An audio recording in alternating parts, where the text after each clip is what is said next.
Welcome to the News Hour. Just hours from now, a sweeping new housing bill is set to become law. The measure passed Congress with bipartisan support, but President Trump said today he will not sign it, protesting the GOP Senate's failure to approve his election legislation known as the Save America Act. Now, barring a last-minute veto, the bill will usher in new housing regulations and incentives at midnight. Lisa Desjardins is here with more on what's set to change. Good to see you, Lisa. So this is a housing affordability. It's a complex problem. This is a complex bill. What are some of the most impactful aspects of this legislation? I'm so excited to talk about actual policy. As you said, this is a complex subject, but this bill has quite a lot to it. It is not a show bill. It does have some serious impact and effects. So let's look at them right now. First of all, the biggest ones. This would redefine manufactured housing in this country, removing a 1970s era requirement. It also would speed up loans and support for modular housing. So together, those two provisions really could create a big boom in one form of housing being more available. At the same time, it also would limit corporations or institutional investors from buying more than 350 homes, and they would get $1 million penalty if they do that. Now, this bill essentially attacks the housing problem by increasing supply. That is just one part of the problem, and it would take time. One of the experts I spoke to said the full rollout of this could mean 3 to 5 years in affecting the market directly.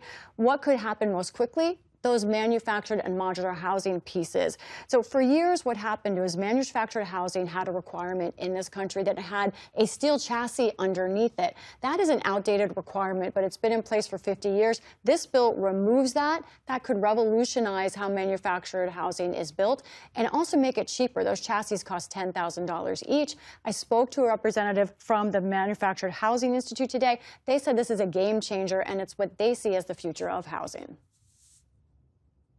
So as you said, this is a big bill. What are some of the more overlooked provisions here? Right. It's difficult to choose just three, but I did. So these are three that are overlooked that I want to talk about. First of all, rural America would benefit from this. This would protect subsidies for almost 500,000 renters in rural America. It also would expand home repair subsidies for low-income Americans.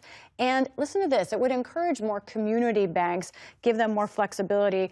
Why is that important? I spoke to one of the main negotiators of this bill, Republican French Hill. He said that community banks are actually one of the largest sources of loans for development around the country of housing. So he wanted to make sure that there could be more of them when, in fact, he's seen it go the other way. There have been fewer. Now, as I said, this is about supply, but a lot of advocates say this misses a big piece of the puzzle of affordability. Let's look at where we are right now. The problem is vast. Home prices are up at an all-time high, as I know you've been talking about. 43 million Americans spend more than 30% of their income. That's sort of the mark people look at on housing. But how about this? Some 12 million American renters are spending more than half of their income on housing. So this is why advocates say there is still a lot more to do. I spoke with Libby O'Neill of the National Low-Income Housing Coalition. She said they find hope in the fact that this bill was passed in a bipartisan way. So that's a really big deal. We have been encouraged to hear many of the congressional leaders say that this is a first step. We really need sustained investments in programs like rental assistance, public housing, programs to help people experiencing homelessness, to really make an impact for that population. Politically, there's some irony here. This is Congress doing something. The president has said nothing but good things about this bill, and yet here we are. The president is not planning to sign it.